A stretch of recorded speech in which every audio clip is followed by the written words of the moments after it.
saya akan menjawab pertanyaan nomor 1. Pertama, menurut Henry Fayol, yaitu perencanaan, pengorganisasian, pengarahan, pengkoordinasian, dan pengendalian. Yang kedua, menurut George R. Terry, yaitu perencanaan, pengorganisasian, pengendalian, dan fungsi pengendalian. Yang sesuai dengan fungsi manajemen secara umum dari dua ahli yang telah saya sebutkan menurut saya ialah George R. Terry. Mengapa? Karena George R. Terry memberikan rumusan fungsi manajemen yang lebih mendasar dan mudah untuk diterapkan, juga fungsi manajemen lebih kompatibel dan adaptable dengan berbagai bentuk dan jenis organisasi. Manajemen dibutuhkan untuk mencapai tujuan organisasi dan juga tujuan individu yang ada dalam organisasi tersebut. Manajemen diperlukan organisasi atau perusahaan agar usaha pencapaian tujuan menjadi lebih mudah. Keberhasilan suatu kegiatan atau pekerjaan tergantung dari manajemennya. Pekerjaan itu akan berhasil apabila manajemennya baik dan teratur, di mana manajemen itu sendiri merupakan suatu perangkat dengan melakukan proses tertentu dalam fungsi yang baik. Aliran pemikiran manajemen terdiri dari 3. Yang pertama, aliran klasik. Yang kedua, aliran hubungan manusia atau biasa disebut neoklasik. Yang ketiga, aliran manajemen modern. Saya akan menjelaskan tentang aliran manajemen modern.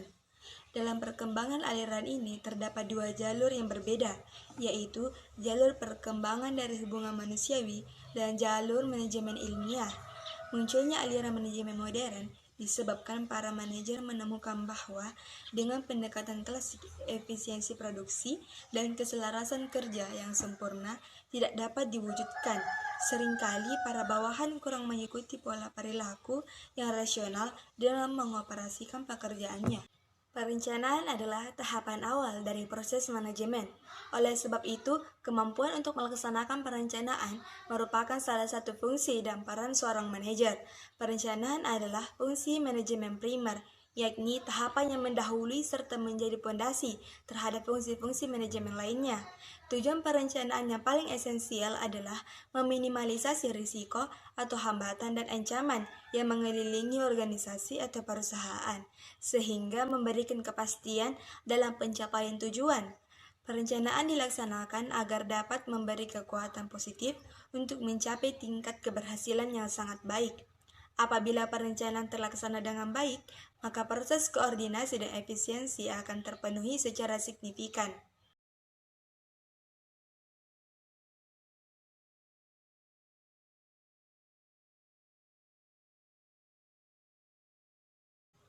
Yang akan saya lakukan jika menjadi kepala sekolah dalam menghadapi masalah, seperti siswa tidak mampu mencerna pelajaran dengan baik, yaitu dengan membantu guru memberikan metode pembelajaran yang kreatif agar mudah dipahami oleh peserta didik. Masalah yang kedua yaitu kualitas staf pengajar yang rendah, yaitu dengan membina guru dalam proses pembelajaran, membimbing dalam menyiapkan perangkat pembelajaran, melakukan pembinaan proses pembelajaran sebagaimana yang direncanakan. Masalah yang ketiga yaitu suasana kelas yang tidak kondusif dalam proses belajar mengajar, yaitu dengan berdiskusi dengan staf pengajar mengenai prosedur pengelolaan kelas seperti pengelolaan sarana dan prasarana kelas. Strategi atau metode pembelajaran harus menarik dan mampu membangkitkan gairah belajar serta menghadirkan suasana yang nyaman untuk belajar. Memberikan perhatian. Masalah keempat, minimnya media pembelajaran, yaitu dengan mengkomunikasikan kepada pihak dinas pendidikan tentang ketersediaan sarana dan prasarana yang tidak dimiliki. Kedua, mendiskusikan kepada staf pengajar tentang metode pembelajaran yang kreatif menggunakan fasilitas sekolah yang sudah ada. Masalah yang kelima, metode pengajaran yang tidak sesuai, yaitu pertama, menyiapkan kurikulum sekolah yang tepat sesuai dengan kemampuan dan keahlian guru bantu. Yang kedua, mendiskusikan metode atau teknik pembelajaran baik pada saat rapat ataupun secara tidak resmi. Masalah keenam, banyaknya tindakan indisipliner baik dari staf pengajar maupun dari siswa. Langkah-langkah penegakan disiplin guru. yaitu pertama, memberi teguran yang lemah untuk menghentikan tingkah laku guru yang bersifat negatif. Kedua, melakukan tindakan yang keras untuk suatu tindakan yang melanggar peraturan.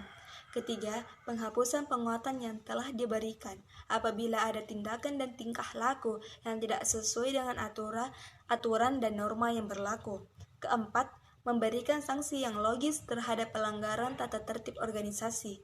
Kelima, mengeluarkan surat keputusan pertimbangan mutasi kepada guru yang sudah 3 kali mendapat surat peringatan. Langkah penegakan disiplin terhadap siswa yang pertama, membuat peraturan tata tertib kedisiplinan yang jelas dan disepakati secara keseluruhan sehingga siswa paham akan peraturan yang harus ditaati. Kedua, tegas dan bijaksana dalam menentukan sikap terhadap siswa, sehingga siswa akan selalu patuh terhadap keputusan. Ketiga, adil dan konsekuen dalam menentukan sikap terhadap suatu keputusan, sehingga siswa diperlakukan sama dengan yang lainnya.